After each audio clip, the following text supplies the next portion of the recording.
episode 242. The mics are hot, the cameras are hot, and this is episode 242 of the No Hangover podcast. Make sure you like, subscribe, comment, rate, follow across all platforms. We're on YouTube, we're on Apple Podcasts, and we're on Spotify. Check us out on our socials on Instagram at No Hangover Podcast and on TikTok at No_Hangover. Like the reels, like the content, comment on it. Let me know what you like, what you don't like. If you think I'm the smartest guy in the world, if you think I'm a dumbass, let me know and we'll go back and forth. We're back with another one. Special guest. Go ahead and introduce yourself, man.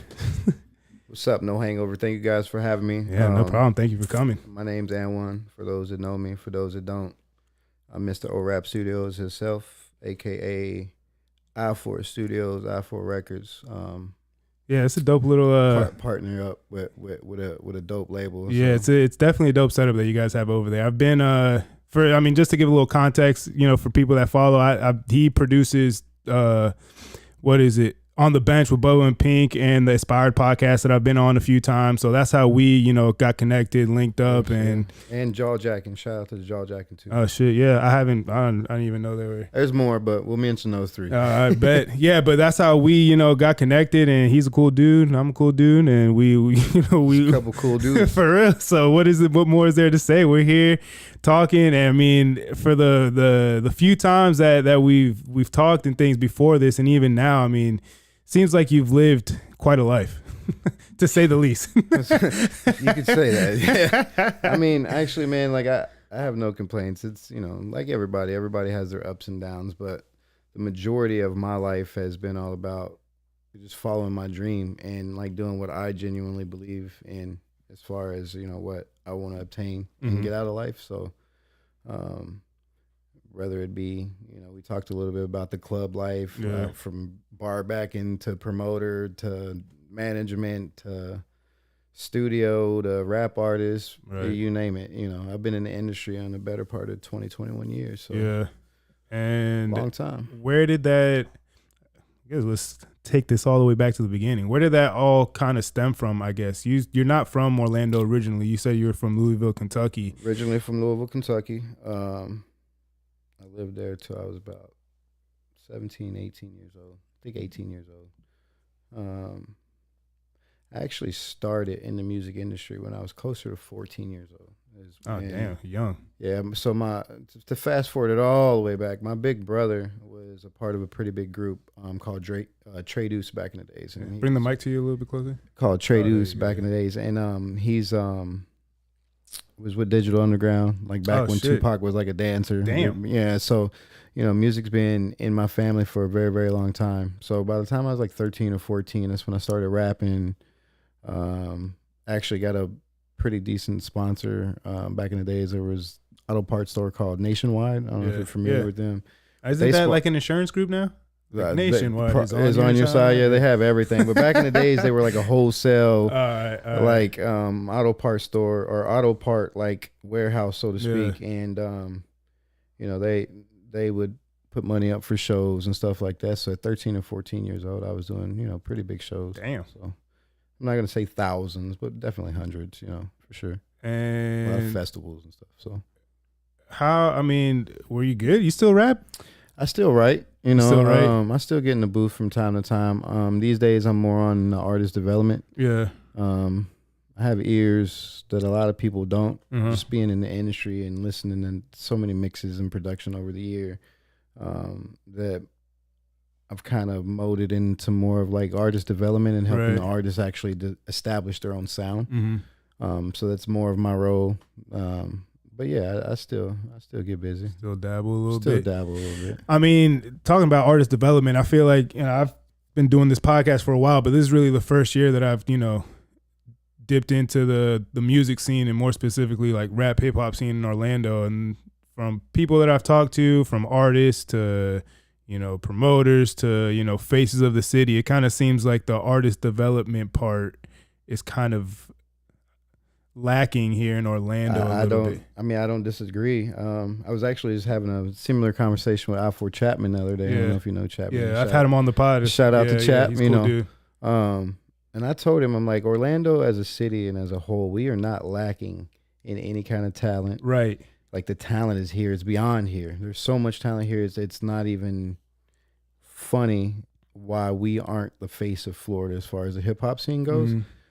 But I feel like it's the lack of the educational side. So the artists, they may understand business, but they don't understand business. Right. So we use the word, clicky a lot. Orlando's tends to like click up with their own people, and part of the biggest movement that we're doing with the merge between I4 Records and Orap Studios and becoming I4 Studios is literally just that it's time to like start unity, right? So right now we're focusing on unity. And basically what we did was just take this part of Orlando and this part of Orlando and mesh them together. And, now it's time for you guys to get on board. Right. And so you said Orap Studios and I4 Records. What were those two different entities, and what kind of like brought you guys to this point to come together? So Orap Studios originally is me and my business partner, SG, or Matt Nwada, and a couple other silent partners throughout the years. But basically, since day one, it's always just been me and Matt. So for like the last 13 years, Orap was just me and Matt. Right. But we're the studio side of it. I've always done more of the management side, keeping the business, the day-to-day life going, and Matt obviously taking over like the audio side, engineer, producer, etc. I4 Records is actually the CEO. His name's Dave, Big Dave Ross. I4 Dave. Oh, you know what I'm saying? The big one, not the little one. No, he has a well-established and really well fine-tuned running label right now. And believe it or not, the majority of his artists have been recording with me anyway since they were like teenagers, literally like 14, 15 years old. So it was kind of like a no-brainer. I was kind of more heading towards the direction of starting the label instead of the other, because of the majority of the artists that I've already worked with, I've already got them signed to major labels. So I work with major label artists daily, literally, and I just don't like the business side of having to deal with the labels. And it got to the point where it's like, aside from maybe some sign-on bonus money, what could the label do for the artist that we couldn't do? Because we're already doing that with the artist development anyway. And just, the years of being in the industry, the kind of ins and the outs and this, that, and the other. And I would just say it was perfect timing. Like Dave came in like, yo, I4 needs a home. And, I've known Dave for a while, so it kind of just made sense. And it was just like perfect timing. It was like, bro, let's do this. Let's merge and take over the city, and we went from there. And literally the 17th will be grand opening. So for any of you guys that are around in the music industry, production, recording, video, streaming, podcast, anything like that, please stop in, check us out, get to know my crew, meet the staff, Yeah. Shit, I fucking have a good time. Yeah, definitely make sure you're there, brother. Definitely make sure you're there, dude. It's definitely so we've been kind of doing soft openings daily, and without saying too much, all of your favorite artists and all your biggest rappers have been in our studio within the last week. So we've completely gutted everything out. It's all brand new floors, paint. The aesthetics is just gorgeous, right? And we're going more into the idea of catering more towards our artists, right? So when you walk in the facility, you see, wow, like these dudes are putting on for their artists, right? And I just feel like there's not a studio that's really doing that. Well, I feel like that's very important, especially nowadays. I mean, you see it a lot in sports too. In college, like the money that is going into the facilities for the athletes and things like that, it does go a long way. And it, people can say, what they want about it, and it's just extra and it's this, and you're just wasting money. But like when you're in that type of, I feel like when you're in that type of headspace, when you're having to perform and put on, especially, athlete, rapper, musician, they're kind of one and the same in a lot of senses. Like those little things do matter. And the being comfortable and the, feeling like the people that are there for you are actually there for you goes a long way. Absolutely, dude. It takes a team, right? And that's for sure. That's what Orlando lacks. I feel like they lack the business side, and it's just simple understanding. Like there's no big homie that's kind of like taking them under the wing saying, hey, do this, do that. And just unity in general. Well, and something I've heard a lot too is gatekeeping. And, I guess but is that really a thing?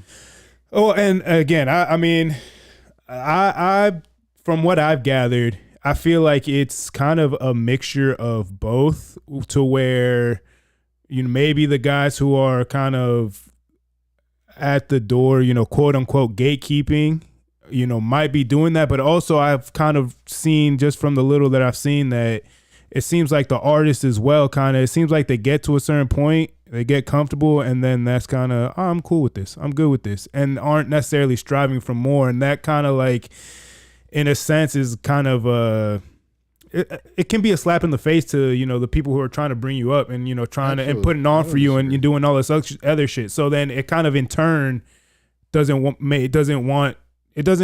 like, if I was in that space, I wouldn't want to continue to do favors for people who are only going to do half-ass shit and might have the talent. Disagree, for sure. And, business is key, man. Like, I don't care how talented you are. Like, you have to have business with me. And that's just, I feel like, and the reason why I ask if that's the thing, because I feel like if your standards are high and you are high enough, right, and you literally demand your standards and expectations be met, I don't feel like that it exists. Because as an artist, if your music is that fire, who can gatekeep you? Right. That's just me personally. Now, does it happen? Can it happen? Yes. And then we were just talking about the Orlando's extremely cliquey, but that doesn't mean that you need to go through X, Y, and Z to make it out of Orlando. Those are just known people here. Right. But there are so many other people out of Orlando that are on such a bigger platform than these so-called gatekeepers. Right.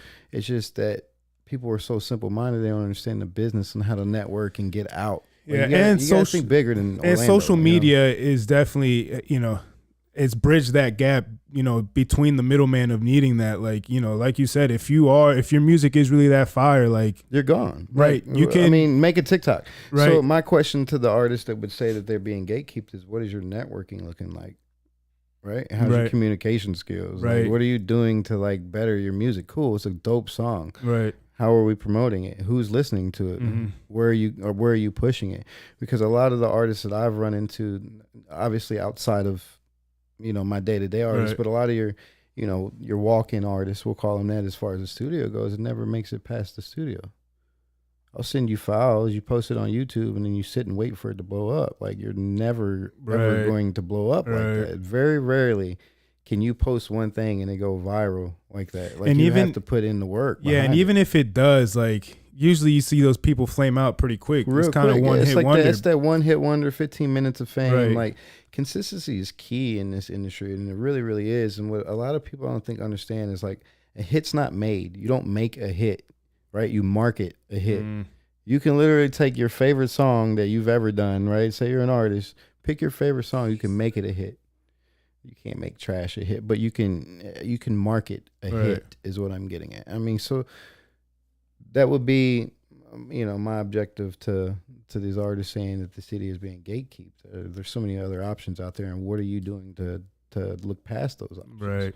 Are you just throwing your hands up and say, I can't get past this? Well, and that's kind of self-defeating, you know what I'm saying? Right, yeah. I mean, and that's also something that I've, to your point, it's kind of like the lack of professionalism. Bingo. And, not calling anybody out, but there's been a few people that I've tried to, sit down, schedule a podcast with for, and for one reason or another, Like, who are you? What am I what am I going to benefit from this? What do you mean? Like, the simple conversation, or just outside of yourself, just not even showing up, or just, last second canceling, or just being late. And it's like, at a certain point, it's like, well, I got, I can only wait around for so long. There's other things I got to do, there's so, that side of it, it's, along with, knowing the business and things like that, but just simple things like, just being on time. Like, so let me ask you, let me ask you this, because we can actually use this as an example of consistency, right? If an artist doesn't show up on you, do you just not do the episode? Right now, yeah, I'll because right now, and I've mentioned this a couple times already, I'm gonna start doing solo episodes and start just doing like more topic stuff, things that, whether it's sports, whatever the case may be, whatever trending topic, start doing that. But since I don't necessarily have like a set day where I drop and set days where I record and things like that. I don't, if they don't show up, then you could always do a show tomorrow. Exactly. And then still drop it on. Exactly. So for what I'm doing right now, it's not really an issue. It just kind of, again, reinforces those things of like, all right, like I hear you, I hear what you're saying about, maybe this person isn't helping out or this, but then also like, if you're not showing up when you're supposed to and you're not doing the things you're supposed to, Bingo. Like, again, no hard feelings, but I'm not going to, people aren't going to want to bend over backwards for people who can't, at least be of their word, at the very least. You can't, especially when you're in a profession, right? Because obviously everybody that does anything, right, is either for passion or for money. Mm-hmm. But for me, my most valuable asset is my time. Like, so I can't waste my time. I have so much more and I don't want to say more important, but other things to do, especially if I've committed my time to you. You know what I'm saying? Right. So I just I think chalk people it up as a loss. Yeah, and I keep think it people kind of lose that too, because especially again as a creative person, as an artist, as somebody like they just. I understand that part because you get so wrapped up in your own shit and you get so like caught up in your own work. I could see how the time can, kind of slip you a little bit, but like at the same time, like again, like, but communicate. Exactly. Hey, brother, just I'm running a little bit behind. Okay, cool. But don't tell me you're running behind when you actually never have any intent on showing up. Just say, hey, look, bro, I'm not, you know what I'm saying? Keep it moving. Yeah. I would at least respect you from then. Yeah. Well, I mean, it seems like so. Kind of backtracking a little bit, what do you think this merger is going to help bring to the city and like what do you think is going to help move forward most with as far as the music scene and the rap scene with this merger between Orap and I4 Records? So as far as the city goes, it's going to be all eyes on the city. You're literally talking about the hub now. And it's so much bigger than Orap ever was because it's more than just a studio now, dude. Mm. Now you're media, now you're the artist, now you're the business. So the idea of it and the goal of it and what we intend to hope to bring to the table is literally showing Orlando like, hey, look at us. Mm. We're doing it. Who's gatekeeping us? Mm. You know what I'm saying? We just took two powerful heavy hitters and merged together to focus on one same goal. That means all of our artists come first, right? Obviously success is everybody's dream, but now it's like it's so much bigger than just the music side of it. It's the business is there, the marketing in there, the strategy is there. Like, so in a nutshell, it's going to just basically be the hub. One-stop shop for all. You say that. So like, we're recording, mixing, mastering, streaming, podcasts. I've got digital designers, creators, like anything you can literally think of, we do.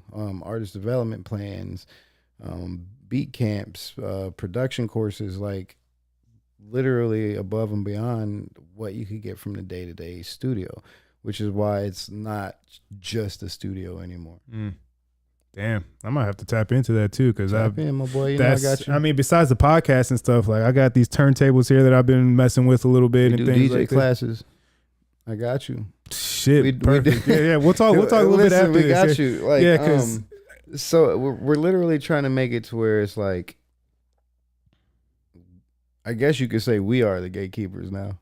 So that's why I said, is that really a thing? Yeah, because you can bypass all of that stuff with the right team. For sure. Because the difference of it is like with Orap, like I said, it was just me, it was just Matt, and obviously our dedicated fans and followers or whatever. But now you're talking about a team, 20, 30, 40, 50 deep every single where you go, every single move you make, every single thing you do. It's so much bigger than an individual at this point, like, because everybody's on the same page, and that's to make I4 the biggest label in the industry. Well, shit. Seems like you're all heading in the right direction. And I think and I've been saying this to a lot of people that I have on, especially like any type of creative content creator, fucking musician, podcaster, whoever, is that now in Orlando, just in general, now is the time to strike, because the iron is hot. Orlando's one of the fastest growing cities in the nation right now. Absolutely.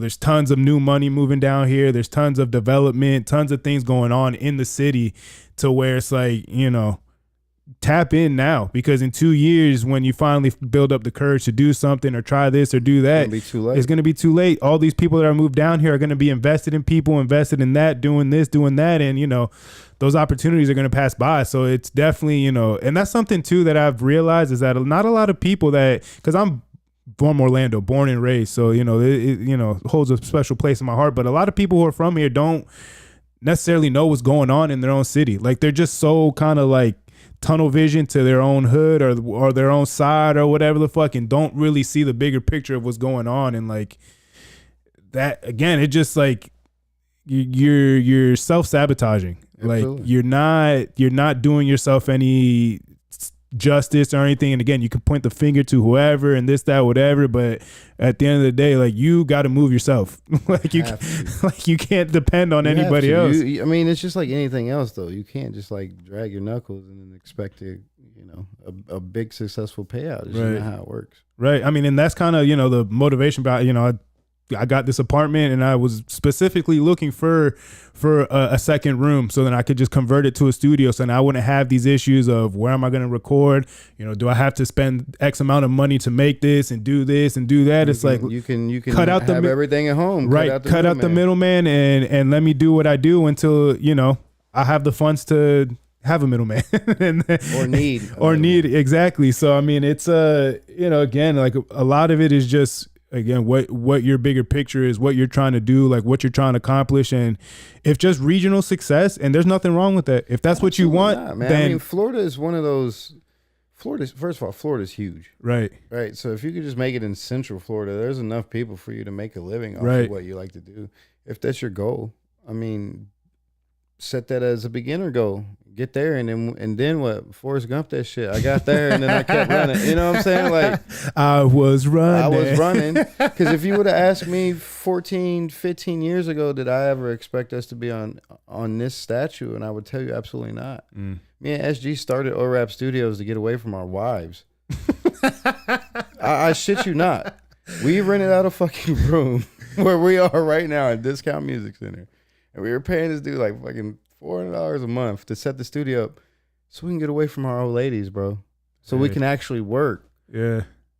Right? Uh-huh. They didn't see the dream. They didn't understand.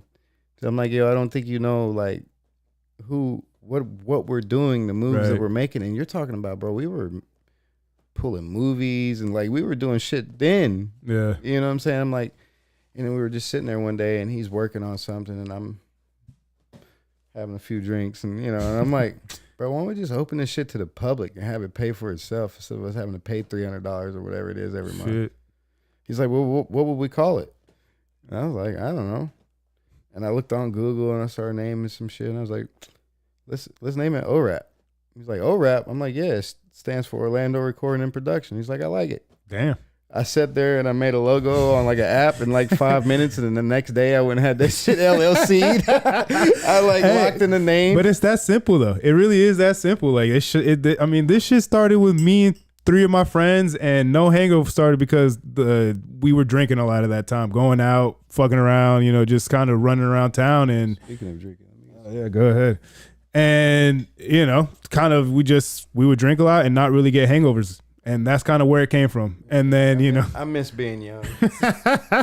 Hey, don't ask me that now because, I keep the drink. Bro, I have a seltzer, dude, and I'm like sleeping in till now. Oh, but those joking, those seltzers, though. I drink whiskey, bro. That's those hard seltzers, though, like, if I have too many of those shits give me a headache. Like champagne. Anything with sugar. Yeah, that shit, I can't do that shit, but yeah. Man, back when I was a rapper, bro, part of my package was if you wanted me to come in to perform in your club, aside from whatever the agreed payment was, is I wanted a bottle service for my homeboys. Yeah. So I got a bottle of Grey Goose, I got a bottle of Hennessy, and I got a bottle of Moet for me.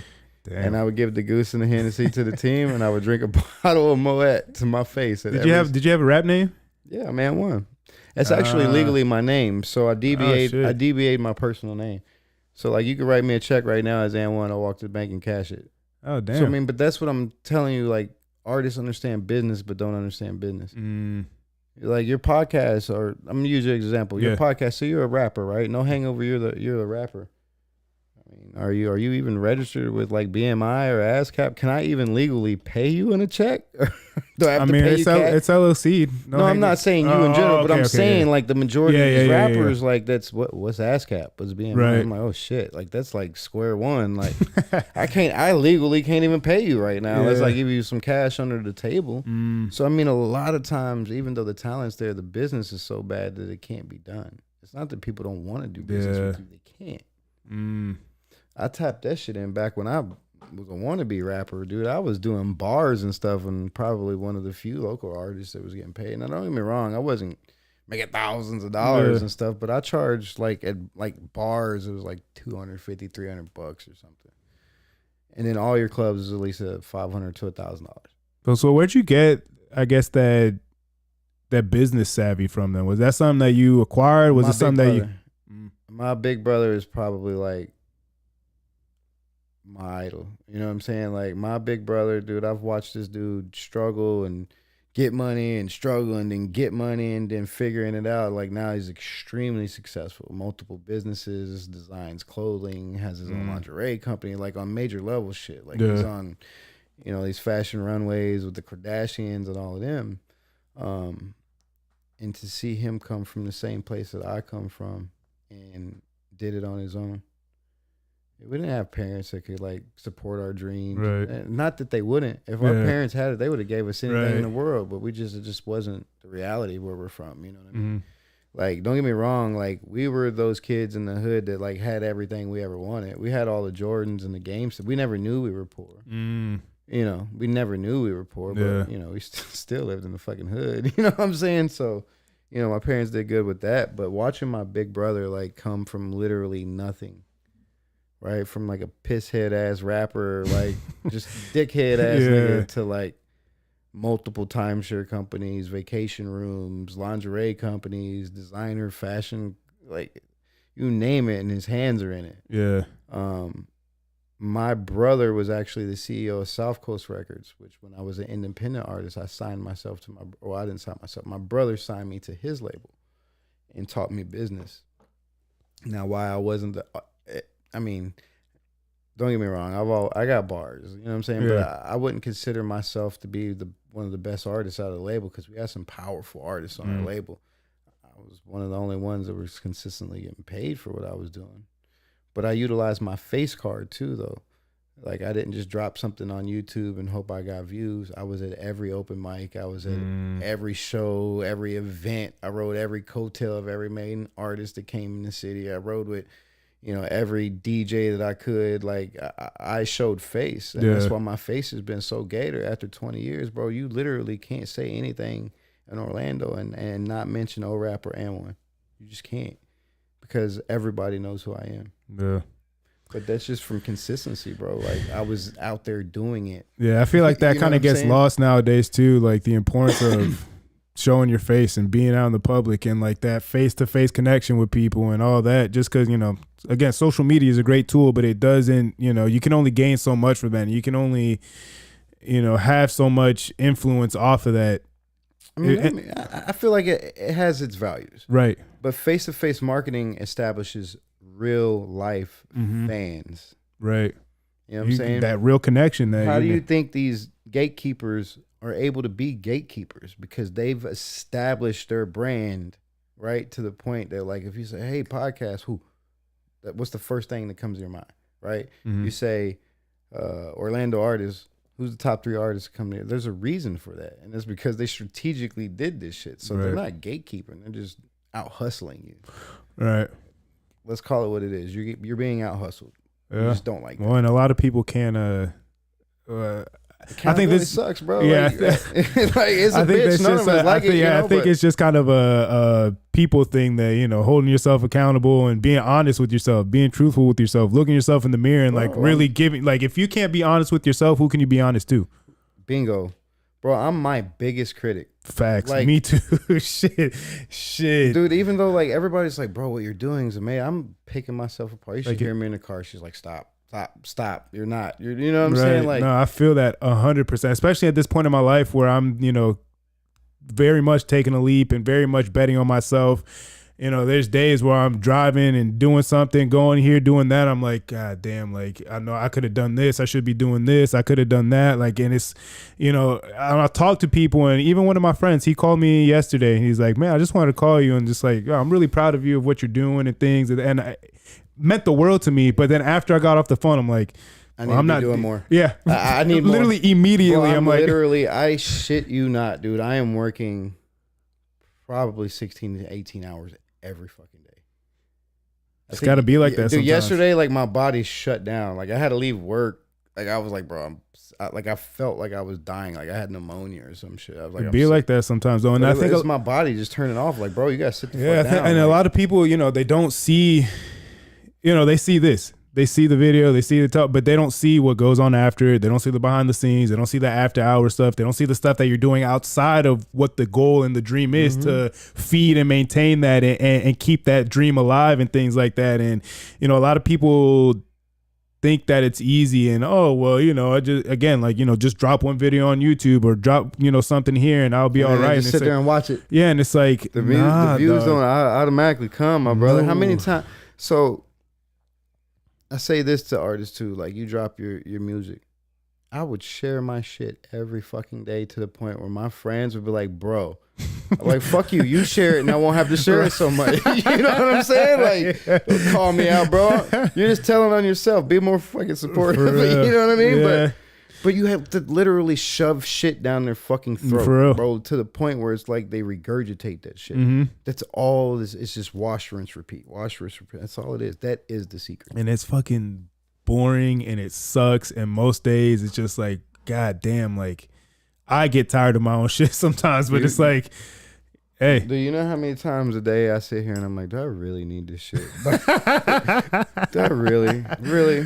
Bro, I sit up in the morning every morning and I have to have like a fucking 5-minute pep talk with myself as I'm like stretching and popping my knees and shit. You know what I'm saying? I'm like, do I really? Can I just sleep in one more hour? Yeah. But no, you can't. You got to get the fuck up. Right. You got to go make it happen. You have to go make it happen. I think for me, at least, part of that is too, is that like just growing up, like I've never really been like a superficial guy or like monetary things and stuff like that. And essentially that's what,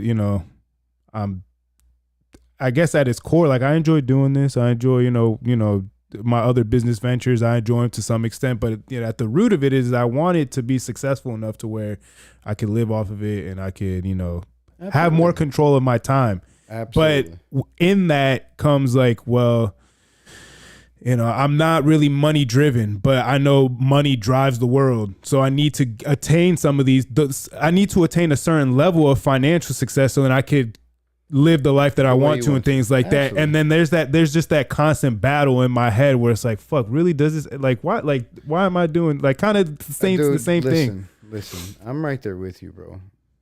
Listen, I've came up on money twice in my life and fucked it up 2 times. Off the record. It's off the record. I'm talking like money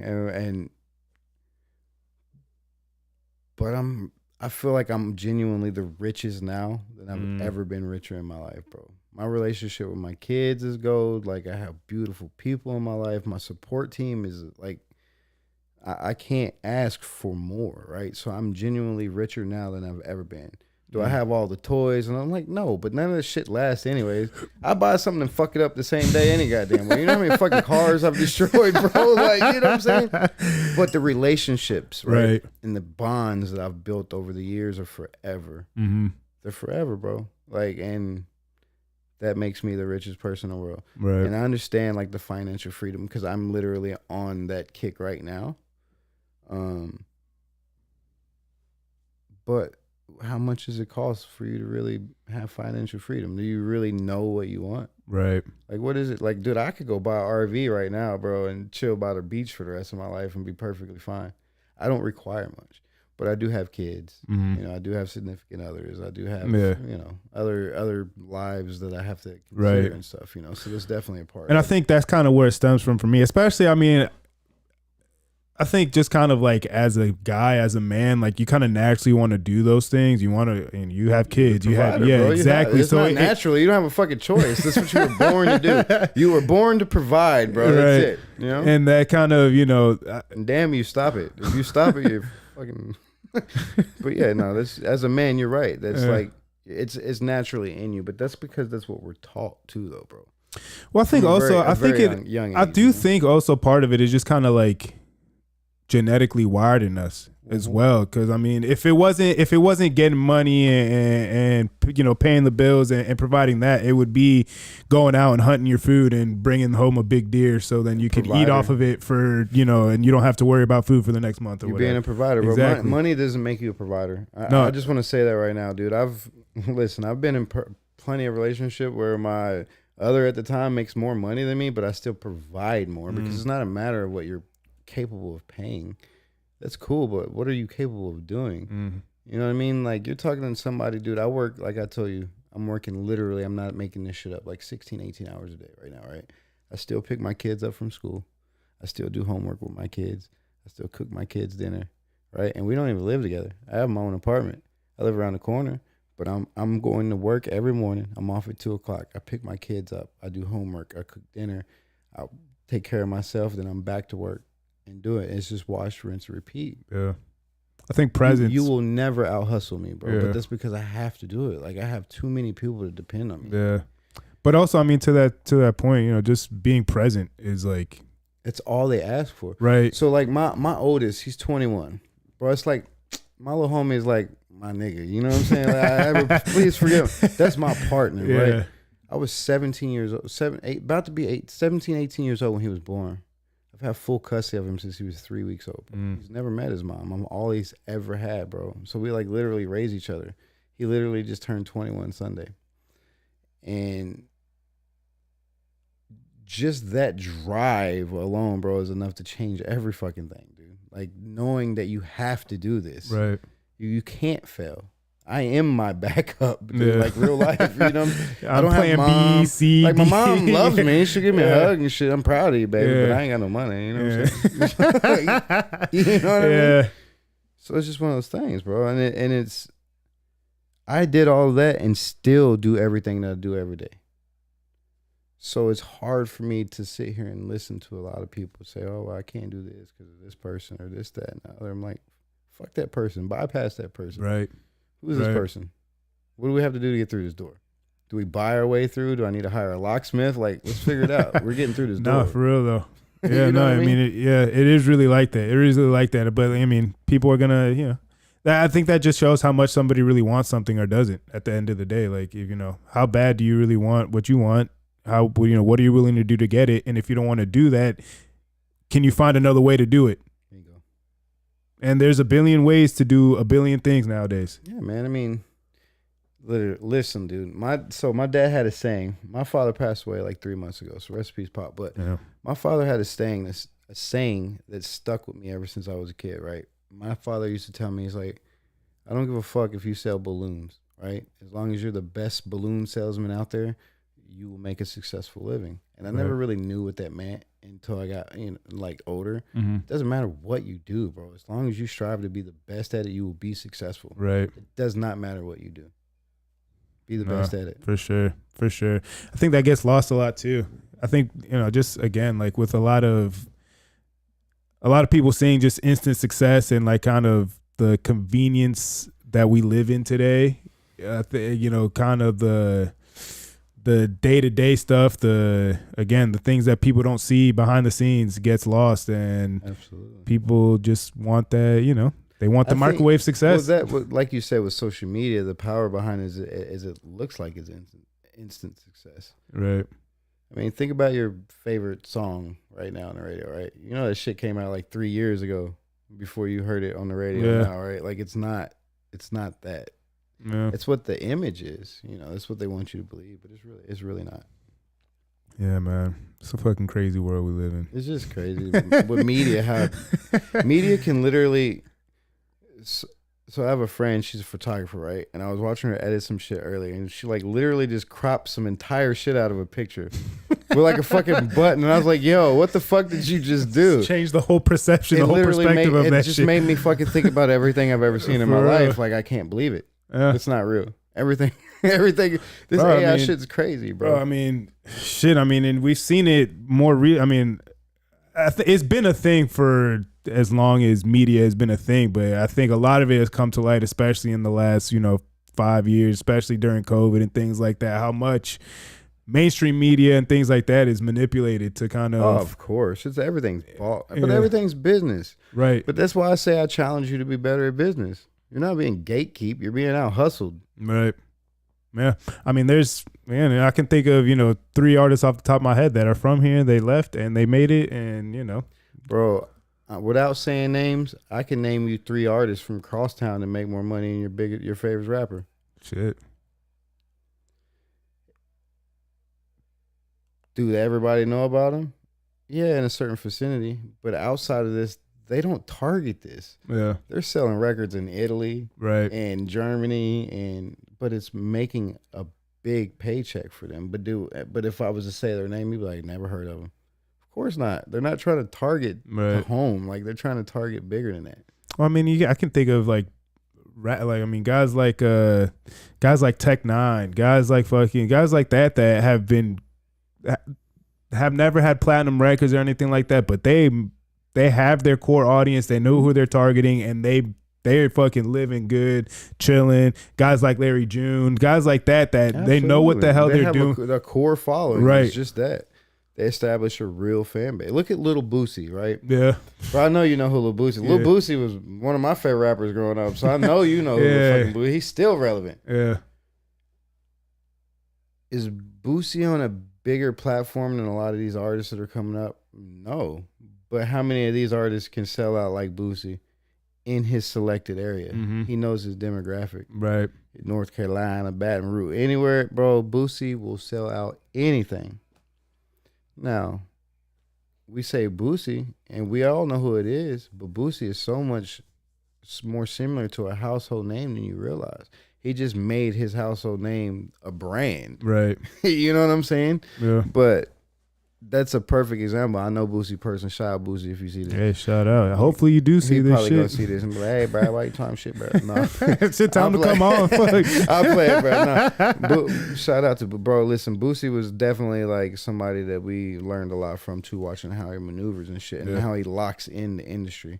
Boosie is so well loved, bro. It's not even funny. Yeah, dude. No, for real. Like, he's so well loved, bro. That man moves like the president. For real. He can't go nowhere without. So who would you say like some of your biggest inspirations are? Just in what you're doing now, when you were rapping, just as far as just everything that you're doing right now as a whole.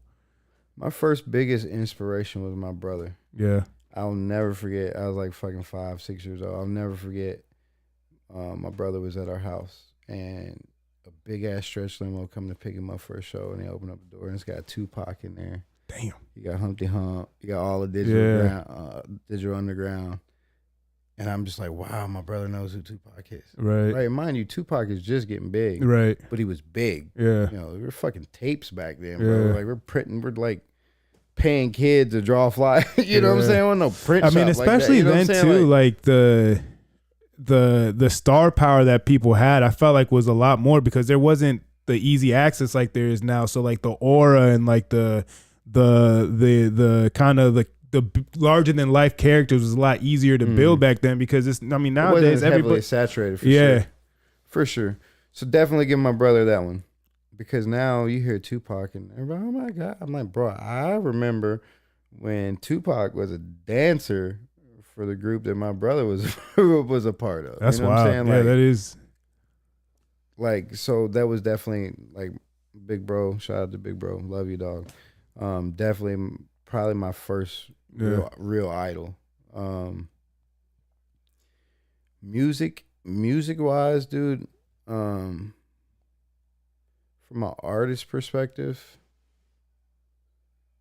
it's kind of tough, bro. From an artist perspective, believe it or not, I would say probably like Ludacris. Cause you gotta remember my era and shit. Yeah. I mean, I feel people forget how big Ludacris was. Ludacris is so underrated, bro. For real. I don't think they forget. I mean, even still now, I think they forget who fucking Ludacris had signed under him, like, right? With DTP, Yeah. But I mean, isn't he's what you first see when you go to the Atlanta airport when he's like, it's Ludacris right there. Like Ludacris is a brand, bro. Just think about every Fast and the Furious movie. Like he was so much bigger than an artist. So like that inspired me to be like, yo, you can literally do anything you fucking want to. Right. Like I watched this dude from like The Box. It was probably past your day, but back in the day we had this shit on TV called The Box. It was a channel, and you would have to call in and listen to it and request a music video, and they charge you like $1 to watch that shit. Damn. You know what I'm saying? You know, but I remember Ludacris just fucking taking over everything. Yeah. It's in terms of an artist. Now, in terms of like more of the position that I'm, you know, more in now, I would say, bro, probably like Master P. I mean, yeah, I mean, dude, he was doing everything. He was in the NBA playing basketball. Dude's from up the bridge from where I'm from. So like you can't not know who anybody from Louisiana is. You just can't. It's like hours away. You know what I'm saying? Bro, P made his first $1 million selling tapes out of a trunk. His own shit. Went got him his own. Like, bro, you couldn't out hustle P.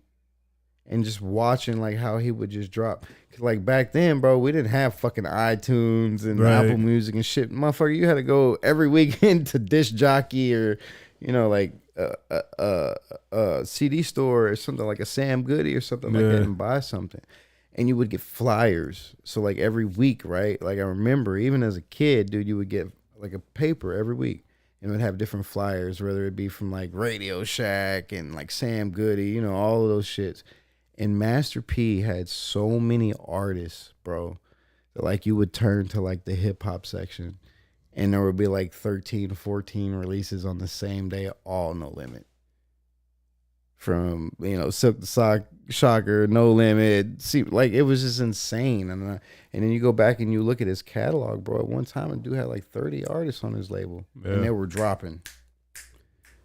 Selling out their cars. So like as a mogul, P was probably the first one to inspire me.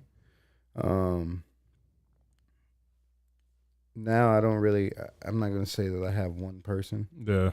Now I like to grab a little bit from here, a little bit from there. I would like to say that I have like my own style at this point. Yeah. But definitely as, you know, pieces that are stolen off of. Yeah, I mean, that's kind of, you know, you kind of start with one, and as you get older, you start kind of running into other people that you admire, different traits, and then you kind of, you know, once you get to a certain age, you start forming it into your own thing. You learn that along the way that you can learn something from everybody. Right. Even if it's something not to do. You still learn from that.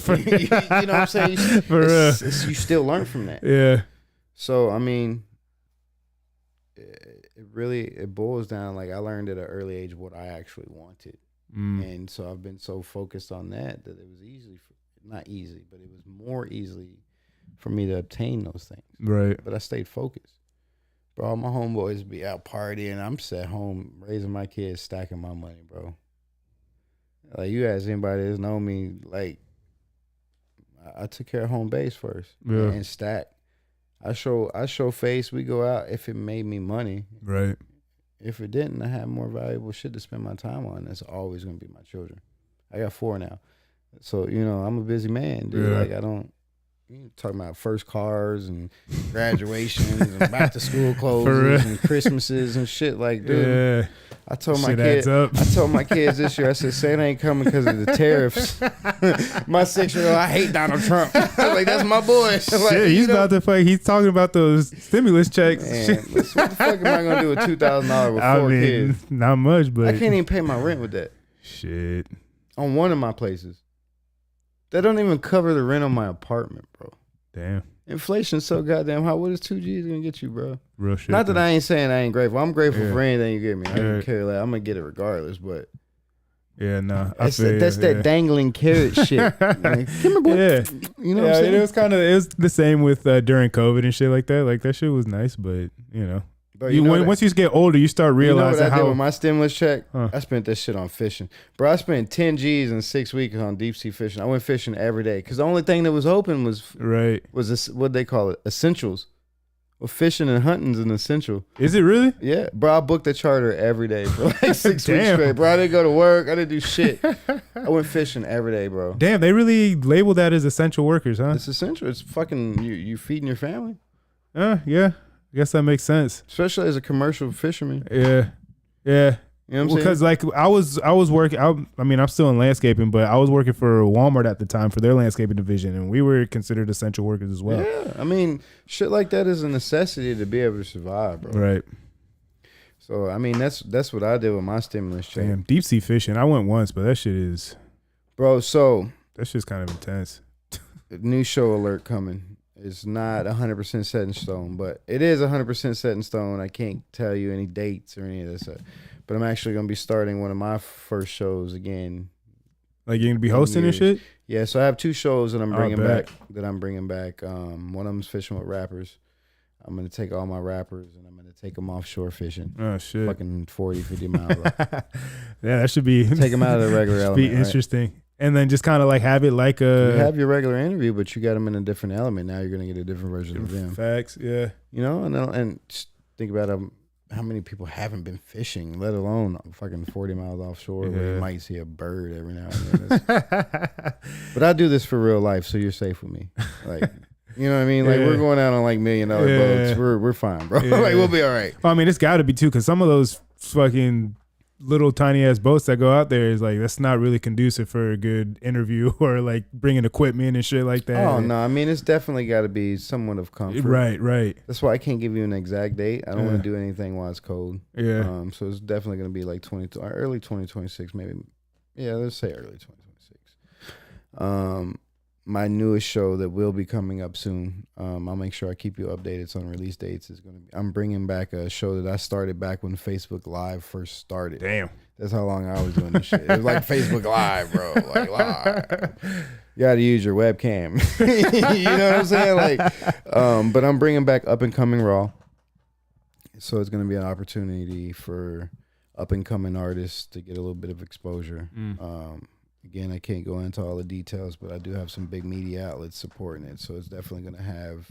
And that, like, I guess not giving too much away, but is it going to be like more interview style, or like kind of like them getting on and like promoting one of their songs, rapping, freestyling type shit like that? It's a mix of both. Let's say that without giving out too much. They're definitely going to be more catered towards the performance and this, that, and the other. But I'm definitely going to do more of who are you? Not necessarily a full-fledged like interview, but like who the artist is, proper introduction, where can we find you, this, that, and other.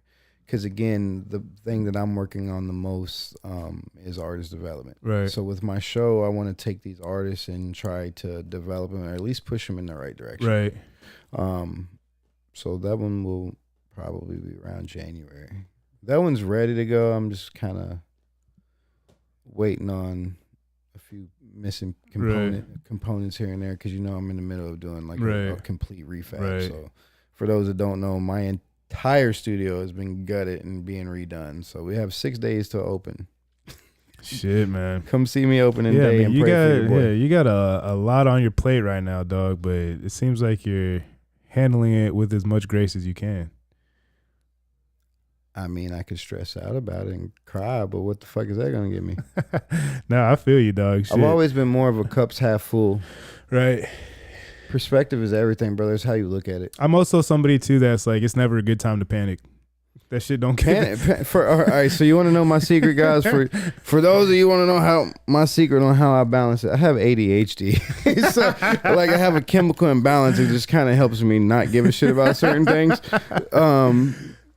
Shout out to ADHD. There you go. Shit. Sometimes you got to use your disadvantages to your advantage. Your advantage, bro. Right? Shit. It's like, it's not going away, so how can I make this shit work for me? You remember that Dave Chappelle episode where he's like in an important business meeting? He's like, dude, like showing his mind with his thing.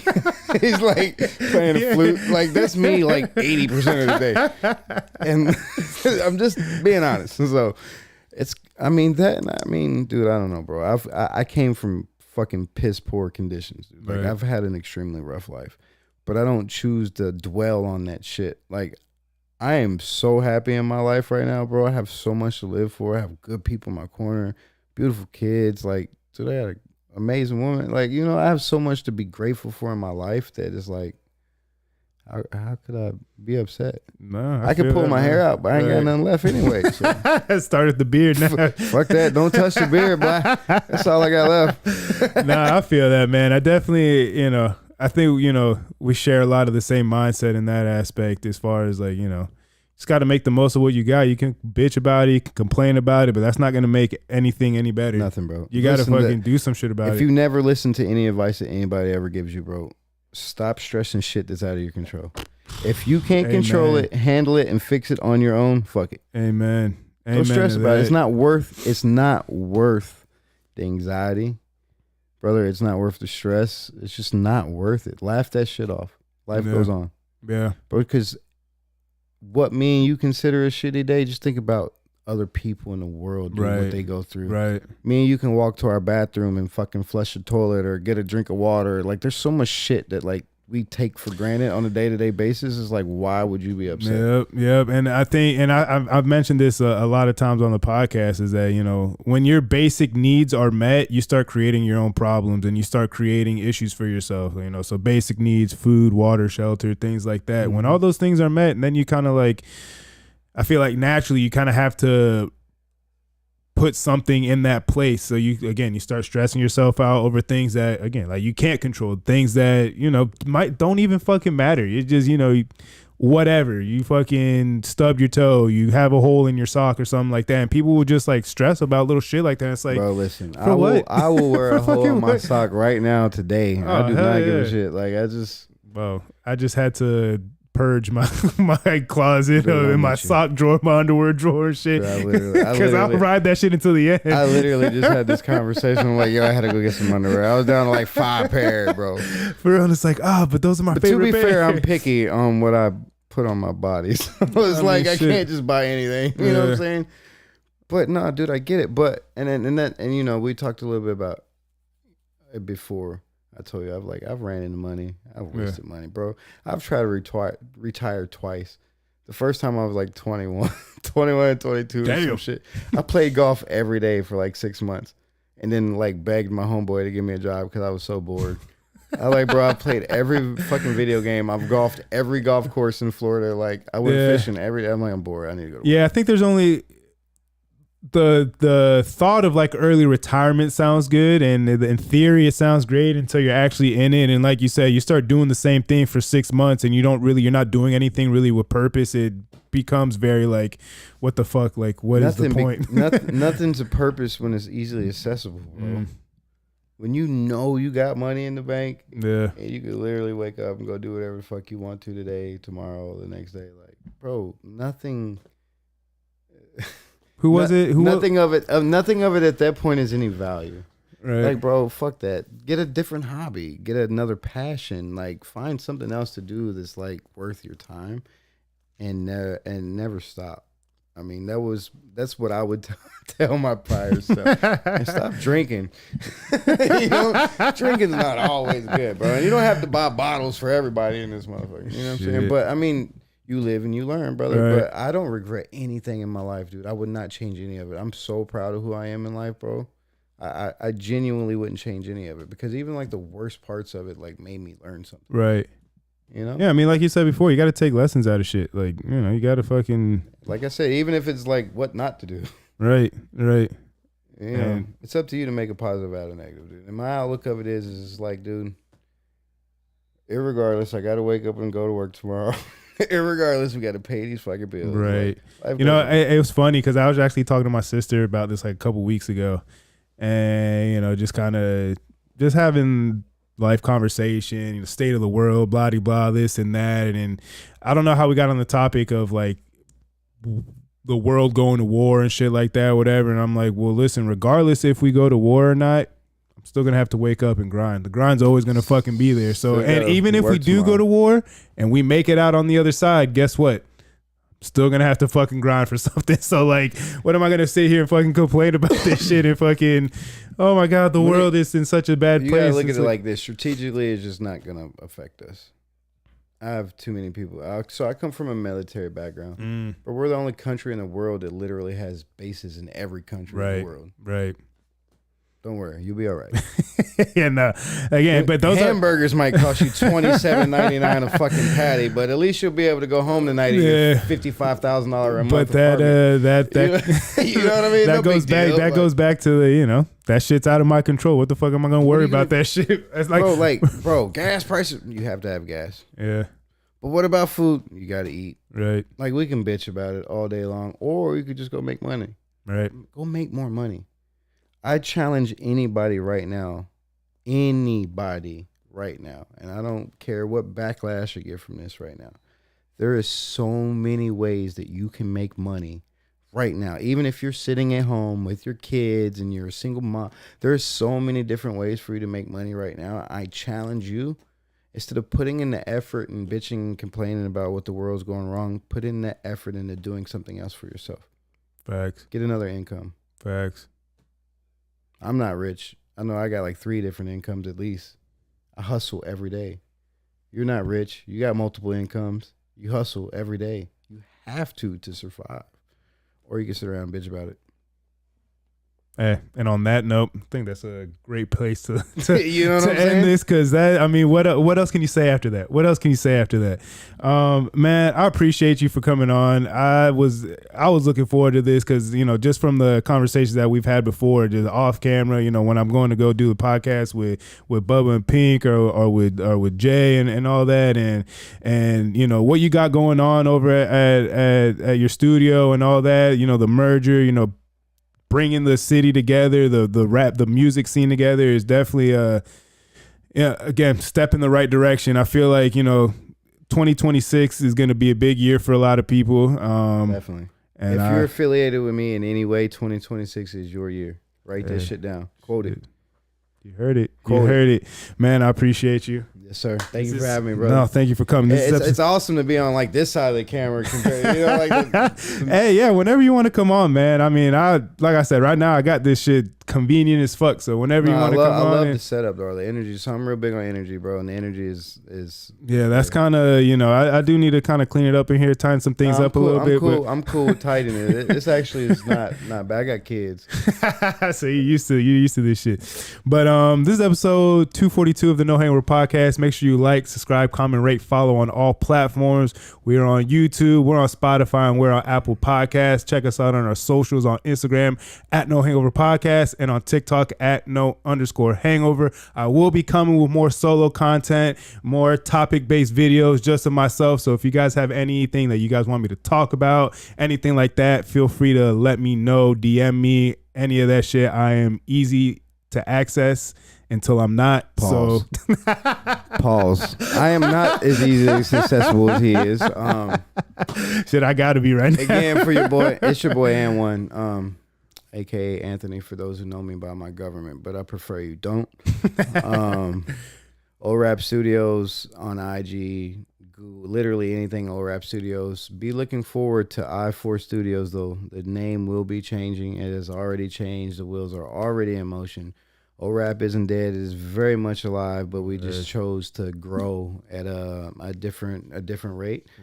So definitely check out I4 Records. Check out I4 Studios. Shout out to all my artists. We got Richie Rich. We got 613 Twisty. I got 730 Turk. I got Tony Boy. Shout out 10% CMG.